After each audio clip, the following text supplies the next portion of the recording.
Hey, this is Rochelle coming to you about the iBuyer. A lot of people are wondering what is an iBuyer because that term is just floating around more and more. So I want to give you the details and that way you are in the know. Okay, here we go. All right, by the way, I've taken some notes because I want to make sure I get all the details straight for you. An iBuyer buys and invests in a property to return it to the market as a resale. Does that sound like a flipper? Does it sound like an investor? Yes, it really does. It actually kind of does. So some people that are iBuyers are saying that they are not investors, they are not flippers. But let's really look at the details and see how it affects you and your dollars and cents. Are you ready? All right, so an iBuyer can be an investor or it could be a broker. And so I'll give you some details about that. iBuyers are quite similar to the cash investors who make these rock bottom offers on homes. So how much will the services of an iBuyer cost you? Before I tell you that, I first want to let you know that the offer that you're going to receive from an iBuyer is at a discounted off-market value.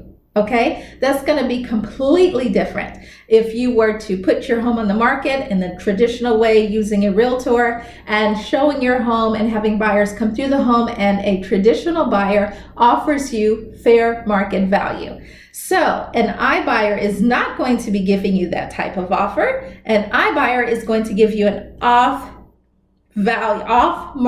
value discounted offer. Okay, you got that? All right, now, the other thing that you should be aware of is the simple fact that there are higher fees in using an iBuyer. So fees can range anywhere from 7 to 12% of the purchase price.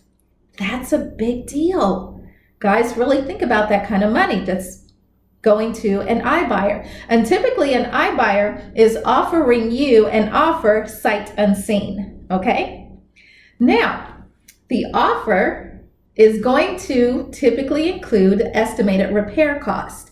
That means the offer is saying, look, I think it's going to take X amount dollars of repairs on this property to bring it up to market value for me to put it back on the market and sell it at a later time. Okay? So if you are aware of these expenses, then you will know how much this iBuyer could cost you. And I will give you a true life example of these numbers in just a few minutes.